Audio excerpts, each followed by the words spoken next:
ابو جحیفہ رضی اللہ عنہ نے بیان کیا کہ پھر میں نے دیکھا کہ حضرت بلال رضی اللہ عنہ ایک نیزہ لے کر آئے اور اسے زمین میں گاڑ دیا، پھر نماز کے لیے تکبیر کہی گئی۔ میں نے دیکھا کہ رسول کریم صلی اللہ علیہ وسلم ایک جوڑا پہنے ہوئے باہر تشریف لائے جسے آپ نے سمیٹ رکھا تھا۔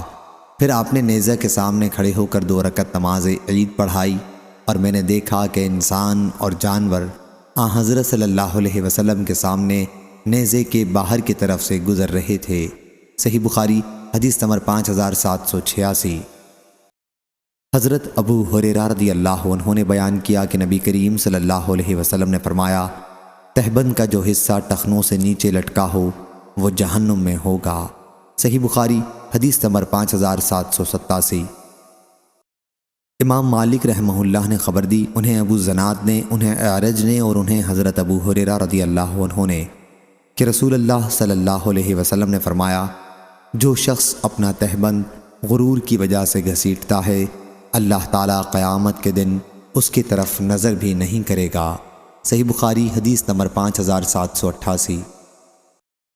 حضرت ابو ہریرہ رضی اللہ عنہ نے بیان کیا کہ نبی یا یہ بیان کیا کہ ابو القاسم صلی اللہ علیہ وسلم نے فرمایا، بنی اسرائیل میں ایک شخص ایک جوڑا پہن کر کبر و غرور میں سرمست، سر کے بالوں میں کنگھی کیے ہوئے اکڑ کر اتراتا جا رہا تھا کہ اللہ تعالیٰ نے اسے زمین میں دھسا دیا، اب وہ قیامت تک اس میں تڑپتا رہے گا یا دھنستا رہ جائے گا۔ صحیح بخاری حدیث نمبر 5789۔ عبد الرحمن بن خالد نے بیان کیا، ان سے ابن شہاب نے، ان سے سالم بن عبداللہ نے اور ان سے ان کے والد نے بیان کیا کہ رسول اللہ صلی اللہ علیہ وسلم نے فرمایا، ایک شخص غرور میں اپنا تہبند گھسیٹتا ہوا چل رہا تھا کہ اسے زمین میں دھسا دیا گیا، اور وہ اسی طرح قیامت تک زمین میں دھستا ہی رہے گا۔ اس کی مطابقت یونس نے ظاہری سے کی ہے، انہوں نے حضرت ابو ہریرہ رضی اللہ عنہ سے اسے مرفوعاً نہیں بیان کیا۔ صحیح بخاری حدیث نمبر 5790۔